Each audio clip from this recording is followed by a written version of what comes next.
Emil, ano ang iyong reklamo? Ang reklamo ko po ay para ibalik po yung aming pera na pinaghirapan ng asawa ko. Ito po, dahil po kami, wala po kaming bahay. Nakikitira lang po kami sa bahay ng kapatid ko. Gusto lang namin magsarili ng bukod ng bahay. Mas ginusto namin na makipagsapalaran sa yung sinasabi na lupa, rights. Okay sa amin yung rights, may asosasyon. Halos isang taon din akong in-invite nung kapitbahay ko na tinuturing ko na rin kaibigan, ate, na nagtitiwala ako sa kanya. Ito si Ana. Si Ana po. Sabi nung pag-usap kami na kailangan na nating magmadali para baka hindi tayo maubusan ng slot. Para tulong ko na rin sa inyo para hindi na kayo nangungupahan or nakikitira. Kinausap ko po ang asawa ko na baka paglaki ng mga anak natin, baka ganito rin mangyari sa kanya. Ilan ang anak niyo? 2 po. Asa kasi Ana ay, tama ba ako, naging maganda ang kanyang karanasan? Opo. Doon sa pagbili niya ng lupa sa parehong tao? Yes po. Kaya hindi Yun kita po. masisisi kung bakit ka rin nagtiwala. Nagtiwala po. Okay. Nag-loan po yung asawa ko sa apps loan para po mapabilis yung namin makapag-down. Kasi ang down po ang sinabi nila sa amin 50,000. Magkano ang halaga ng lupa? 150,000 po. Sa Alright. 100 square meters? opo. Okay. Sinabi po namin na pwede ba na January 18, 25,000 ang una namin babayad. Sabi, tatanungin po daw muna si Nanay Nieves. Sinong nagsasabi nito, si Ana? Si Ana po, si Ana. Okay. Tapos sabi, pumayag naman daw.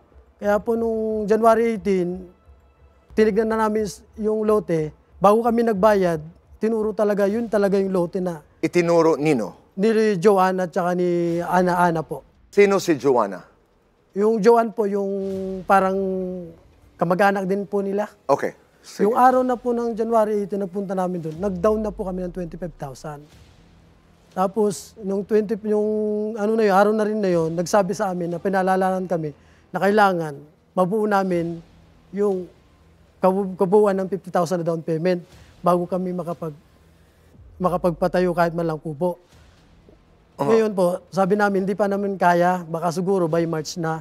Noong March 6 po, binigay na po namin yung kabuuan ng 50,000, another 25,000 po. So yung una ay ni-loan. Saan kayo nag-source ng pangalawang 25,000? Sa na po, sa 5-6 na po. So ito'y ibinigay nyo rin doon kay Nanay Nieves? Yung pangalawa po is kay Ana po. Sa ate Ana na lang po nagbigay kay Nanay Nieves. Pero ito'y may permahan? Opo, meron pong nangyaring permahan. Inupahan ko pa yung tito ko na maglinis kami doon 3 araw sa lote. Pero yung nilinis niya, hindi niya area. Ang bigla na lang nagsabi si ate Ana na wag muna dahil mayroong nagkiklaim na may-ari ng lupa. Umatin daw ako ng meeting kasi darating daw yung may-ari ng lupa para doon daw pag-usapan lahat ng mga nasama yung lote ko sa kiniklaim ng may-ari. May pag-uusap na parang ganito ang sitwasyon. Hindi pa daw sure na ibibenta ng may-ari yung lupa. So parang sabi ko, parang dihado na ako.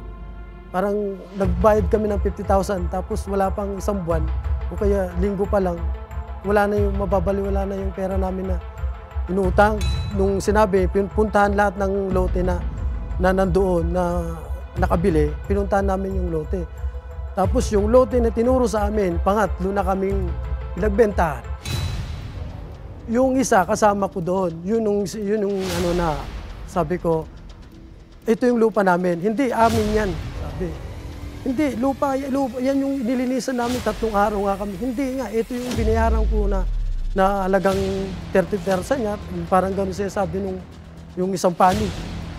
Sabi ko, saan yung lote ko? Sabi ko, hindi, wala na silang turo-turo na lang. Anong sabi ni Ana? Kaya si Ana, hindi na rin siya makapagsalita. Akala ko doon sa kasi consistent si ate Ana, na doon mismo sa nilinisan namin, yun ang lote na. Oo, so wala ring alam si Ana na merong nag-claim na iba? Wala rin po. Hindi rin po siguro alam kasi 3 kami. 3? Yung isa, binenta, pinasa sa nagkiklaim ngayon na pangalawa.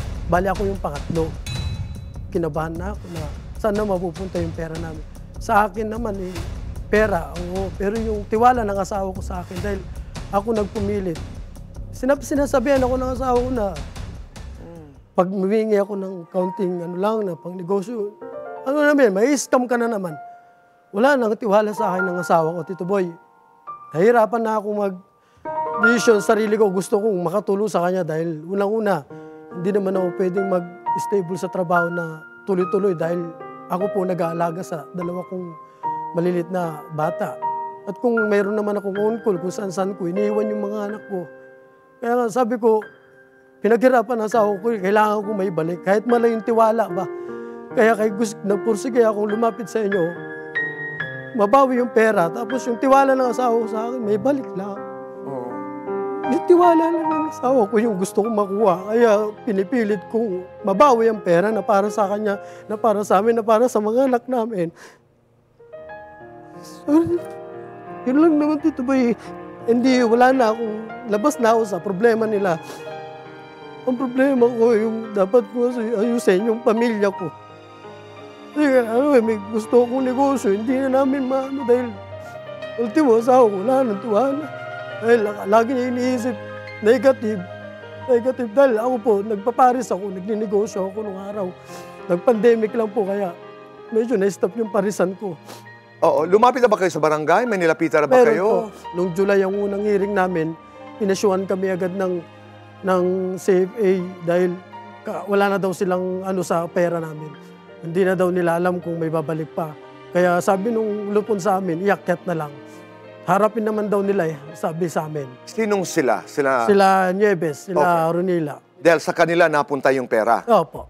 Magbibigay daw sila bago mag-September kasi magbe-birthday yung anak ko. Ngayong darating na September. Nung nakarang 2024. Opo, Tito Boy. Wala ring nangyari? Wala rin po. Nakapagbigay sila, Tito Boy, opo.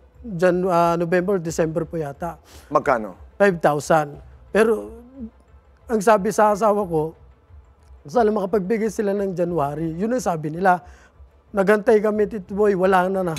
Puro sabi nila, wala na lang silang pera. Tapos sinachat ko rin si Ate Ana na sana magbigay. Sabi ko, wala na, hindi na rin nagpaparamdam. Nasa ngayon, ang balanse ay 45,000. 45,000. Okay. Maya-maya lamang, Emil, ay makakarap natin ang mga abogado at saka si Kuya Alan. Sana'y mabigyan ng solusyon ito. Opo. Kita tayo mamaya. Opo, Tito Boy.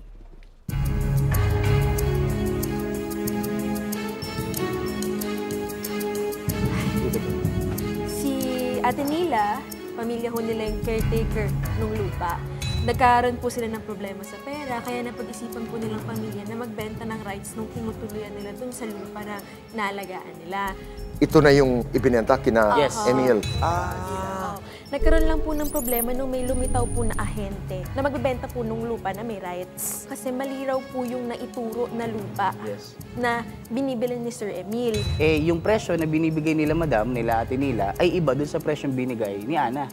Which is way higher dun sa presyo lang na napagkasunduan nila. Pakinggan natin sa Ronila. Maraming salamat. Thank you. Ronila, Tito Boy. Yes. Oo, maraming salamat. Narinig mo yung salaysay Yes, ni Emil. Yes, Ano ang nais mong sabihin? Nagpuna po siyang down payment, 25,000. Wala po ako noon. Mother ko po at ate ko po yung tumanggap. The day ng pangalawang bigay po niya ng 25, si Ate Ana na po mismo sa bahay. So ako po yung nagresibo. Sabi ko, Ate Ana, sino po ba tong Emil? Kasi hindi ko pa po siya namimit. Tapos sabi niya, ay, kaibigan ko yan, kapitbahay ko. The day na yun, sir, nabenta ko po siya ng rights only. 60,000. Hindi po 150 ang halaga. Si Ate Ana po ang nagpresyo kay Kuya Emil. Ng 150. Yes po. Pero, alam mo, nung pangalawang bayad na ikaw ang tumanggap na 50,000 na ang naibigay nila Emil. Opo. Tapos nagpatawag po si Ma'am Regina. Ito po yung nag-claim na kanya po yung area na nasakop po ni Kuya Emil. Yung lupa ang may-ari, Si Regina po talaga. Yun po ang pagkakamali ko, Tito Boy, na hindi ko siya na-clarify na may-ari. Kasi ang pinanghawakan ko po, yung binantayan po ng tatay ko simula po 1997. Kwento ko po sa kanya lahat. Ma'am, aminado po ako, simula po 1997, alaga po to ng tatay ko at nanay ko po. Aminado po siya na hindi niya po nabantayan yung area niya. Sabi ko, ma'am, kung hindi po pala kami ang nagbantay dito, iba na po ang nag-claim ng lupa niyo. Ma'am, aminado po ako, nabenta ko po ito ng rights only. Nagalit po siya sa akin. nawala yung tiwala niya. Chinek ko nga po lahat sa RT, sa assessor, sa LRA, kung talagang siya. Legit naman po. Na siya talagang may-ari. Yes po. Hindi lamang yung lupa na binili nila Emil, pero I would assume pati yung mga lupa na nakapaligid. Yes po. Tapos, yun nga po, binanggit na niya na siya ang may-ari, pinakita po niya yung titulo, tax deck po niya na updated. Tapos, nung the day natapos na po sila mag-usap kasi hindi po ako karap, ayun na, nagsalita daw po si Ma'am Regina na hindi daw po ibibigay, hindi daw po ibibenta. Tapos sabi po ni Ma'am, o sige, bibigyan ko kayo. Kayo ang maglakad na lipat titulo, pangalan ninyo, wala na pong babayaran. Ang una kong tanong, nung nalaman mo na may-ari pala, ba't hindi niyo kaagad ibinalik yung pera nila Emil? Sa barangay, nagkasundo po kami na magbabayad po kami. At nakapagbigay na nga kayo ng 5,000. Opo. Nagsasabi naman po ko kay Ate Elmarie na, Ate, kasi may ginalalakad po akong papel, may sakit po yung anak ko. Nagsasabi naman po ako. Oo. Kaya lang itong month Tito Boy ng 3 buwan, hindi ko po siya nireplyan. Kasi sabi ko, kung mangangako na naman po ako, wala po akong sapat na ibibigay. Oo. Hindi ko naman po tatakasan yung obligasyon ko kay Kuya Emil at Ate Elmarie. Ang problema lang po talaga, naipit lang po talaga kami, Tito Boy. Pero balak niyong ibayad at ibalik Opo. yung 45,000 sa kanila. No, hindi po. Kasi yung 50K na yung Tito Boy, hindi po namin buong nakuha. Ang 15,000 po kinuha ni Ate Ana. Bali, 35 lang po ang nakuha ng nanay ko. So, nabigay ko po yung 5K, so 30K na lang po ang kulang. Mamaya, karap si Kuya Alan at saka mga abogado, tingnan natin kung anong solusyon, kung saan mapupunta ang pag-uusap na ito. Maraming salamat.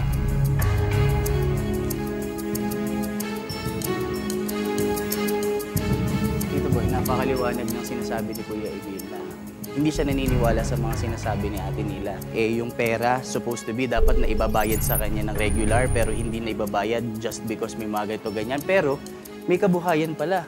Yung asawa niya may trabaho, kamakailan nakapagpagawa daw ng tinda-tindahan. Sino? Ito sila? Ronila? Yes. Sa barangay, wala raw po palang agreement. Yes. Talagang Wala ang totally inirekomenda raw ho ng lupon, iiakit na yung kaso. Problema pa ho, si Ana hindi rin nakapagbabayad dun sa nakuha niyang pera, which is 15,000. Ang sabi ni Kuya Emil, 2,000 lang ang naibigay sa kanya. Nung tinanong ho namin kung naniniwala po ba kayo kay Ma'am Nila na naipit lang din siya sa sitwasyon, sabi niya hindi po. Kasi sila po ang nagbenta ng hindi kanila. Yes. So, gumawa siya ng kinaiipit nila ngayon. Lahat tayo gipit eh. Lahat tayo nagtatrabaho.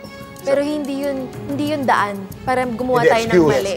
Oo. Na ang kwento naman ni Ronila ay wala siyang kaalam-alam na merong lalabas na tunay na may-ari. Alam May lumabas talaga na May tunay na lumabas. may-ari. Tingnan natin kung ano ang gagawin ng ating mga abogado ni Kuya Alan sa paghaharap po ni Ronila at ni Emil. Huwag po kayong alis dahil magbabalik po ang Cayetano in Action with Boy Abel.